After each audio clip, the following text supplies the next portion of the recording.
Hello everybody, welcome back. Per usual, it is Jazz, aka Flirting with Pages. It is about to be April. I decided to go ahead and do my wrap up. It is the end of March, but I will be doing both my February and March wrap up together because I actually did not do a video for February.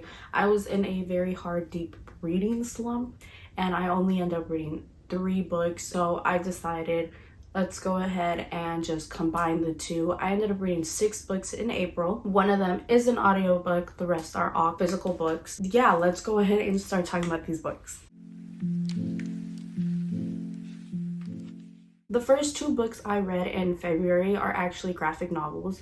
I wanted to go ahead and start really reading graphic novels, especially since I started feeling myself slipping into a reading slump. I was like, let's go ahead and read as many graphic novels as I can before this reading slump turns bad. Fun fact, it didn't matter how many I read, the reading slump turned very horrible. The first one I read is Pardalita by Joana Estrela. This book is a translated version. Originally it is in Portuguese and it has been translated into English. I got a NetGalley ARC for this one. Like I said, this was a graphic novel. It is a YA book. It is written in prose. It has a tendency of going towards past and present, so it interchanges during the past and present. I actually really like that about this book. For a quick summary, it basically follows a 16-year-old girl. Her name is Raquel. She ends up liking this girl named Pardalita. She ends up joining the theater club to be closer to her and to get to know her better,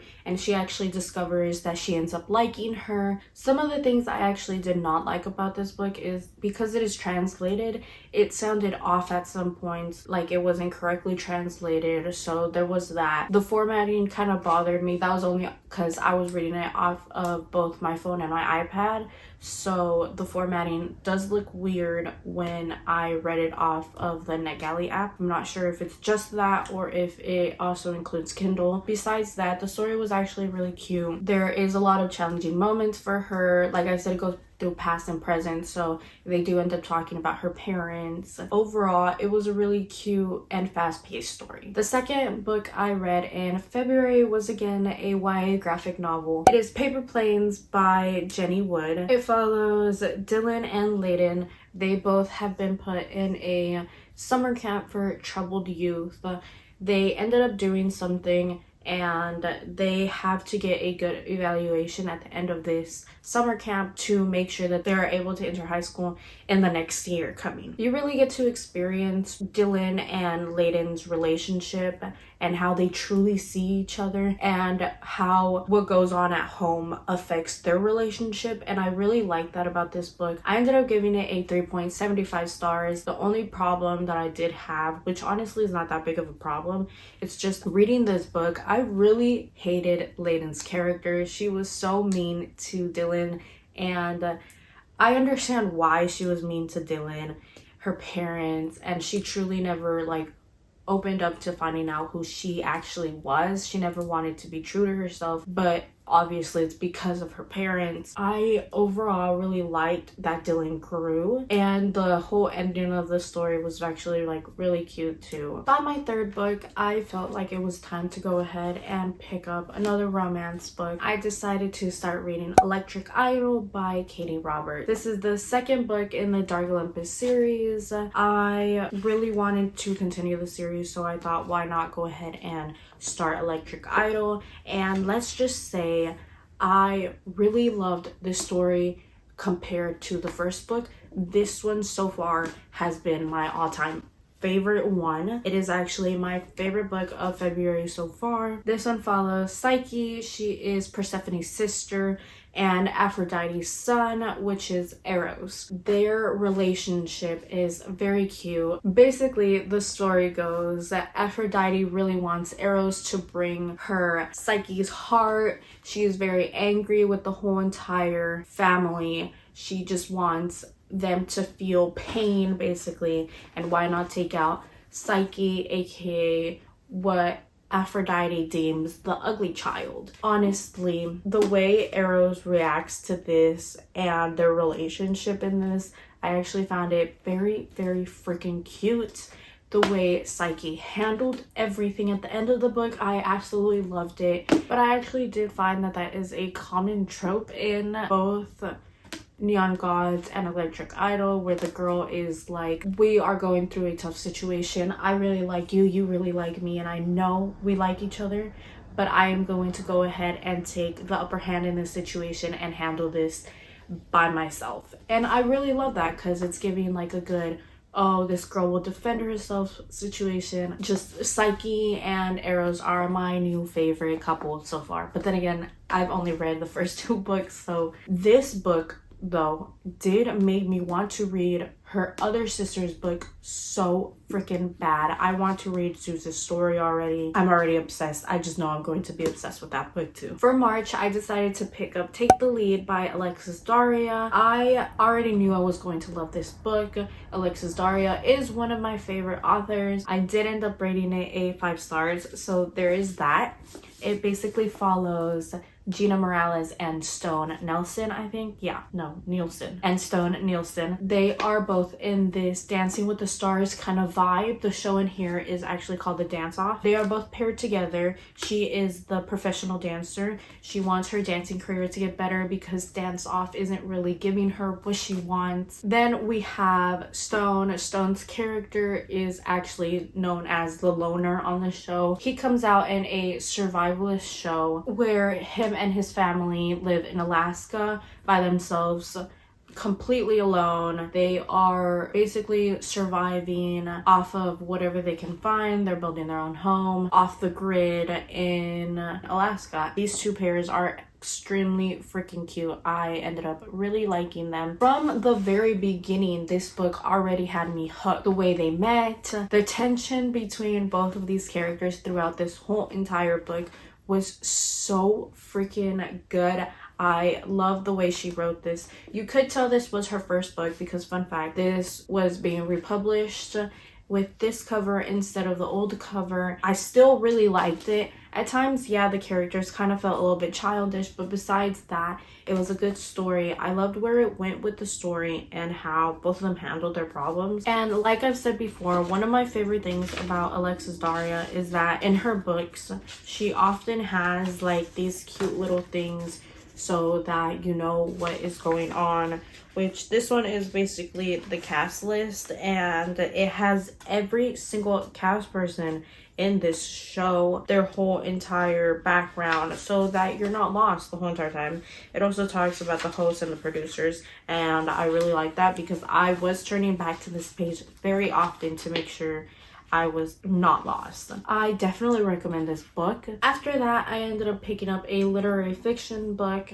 It is What Happened to Ruthy Ramirez by Claire Jimenez. I loved this story so much. It actually made me cry a lot. It is told in 4 different POVs, both of her sisters, her mom, and Ruthy Ramirez herself. It mainly focuses on how they deal with their life now that Ruthy isn't there, and how each and every single one of them saw the situation, whether she ran away, she got taken, she's dead now, or whatever. The writing was incredibly beautiful. It felt like it had that nostalgic writing to it, and the ending just absolutely killed me. The last chapter is written in Ruthy's point of view. She's explaining to you what actually happened. Even though this book killed me, I ended up giving this book a 5 stars. It was such a good story, such a good concept. I very, very much love this book. My next book was actually an audiobook, Coming Home by Kennedy Ryan. I decided to get the free trial for Audible, and I saw that on there, and I was like, why not? It was extremely cute, extremely short. I think it was only like 2 hours long, if I'm correct. I can't remember. This book basically focuses on Tori Wallace and Naomi Spencer. They used to be very, very close in college, but they kind of grew apart once Tori left to work on his dream job, which is to be an investigative journalist. They end up meeting again at the same college, but this time a couple years later during a homecoming event. Naomi is also a journalist, and she's interviewing Tori on his whole entire situation and everything that has gone through during his career and how he has felt about just journalism in general. Such a cute story. Rated it 4.5 stars. Really loved it. Very cute, very fast paced. Such a great read. Next, I picked up The American Roommate Experiment by Elena Armas. This book has been on my shelf since September of last year. I was so excited that I finally found this book, and I never picked it up until this month. I tabbed the hell out of this book. I really love this book. I did not expect to actually like it. I don't know why, but I just thought it was going to kind of be almost cliche, but here I am eating my words because this book was a 5 stars for me, and I really love the story, the concept, and everything behind this. This book follows Rosie. She is Lena's best friend. Rosie's apartment, something went down in her apartment. She decides to stay at Lena's apartment for the time being while she's away on her honeymoon, but Rosie doesn't know that Lena actually let her cousin Lucas stay in the apartment for the time being. They both end up coming to an agreement to just stay in the apartment together while everything is getting sorted out. Lucas in this whole entire book made me love him. I fell in love with this man. This man deserved the world. Rosie, I really loved her character. The dynamic between these two was really cute. This book did make me hate Lena though. It made me want to literally just every single time that she decided to say something to Lucas, it made me very upset.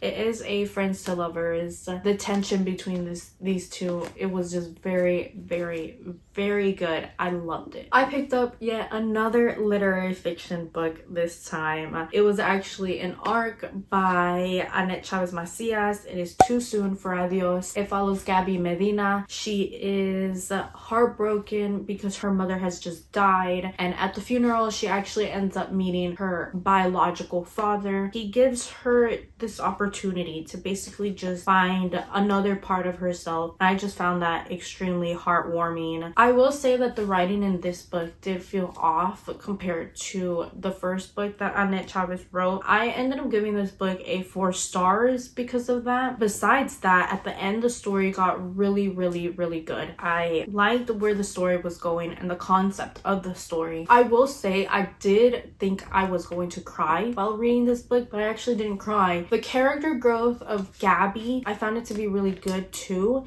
I loved what she did with her character, how she was dealing with everything. I will say though that one of my favorite things about this book was she found another piece of herself within her move. That part really made me love this book. The last book I ended up picking up was The Neighbor Favor by Kristina Forrest. And if you follow me on TikTok, you know that this book has my heart now. There's something about books where either one of the two main characters just thinks that they don't deserve to be loved, but the other character is telling them, yes, you deserve so much love and so much more. I really love that. This story is basically following Lily and Nick. They both were actually emailing each other through an alias name, or at least Nick was emailing her through an alias name, and then randomly one day he's just like, I'm sorry, I can't do this, I'm not who you think I am. That's where the story actually begins, because fun fact, the first 60 pages of this book, not including the epilogue, is nothing but the emails that they were sending each other. And I really like that because it really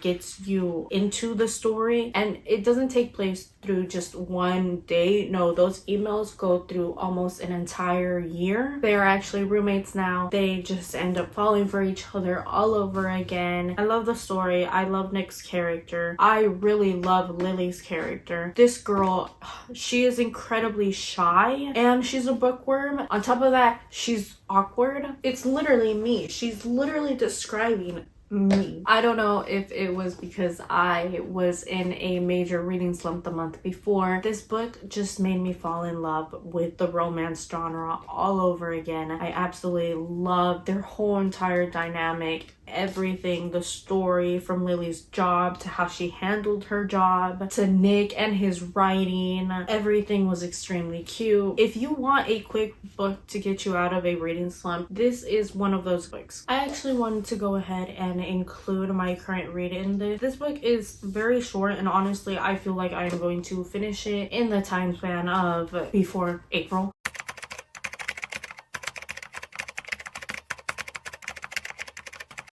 So those were basically all of my reads for the last 2 months. I think I did a good job for being in a reading slump for half of a month or almost the whole entire month. I am happy with what I've been reading lately. Here's to April, hopefully bringing me more good books. That's basically everything for this video. Thank you for watching. Don't forget to like and subscribe or whatever you want to do. And I need to stop buying more books. I really need to. But I'm not going to.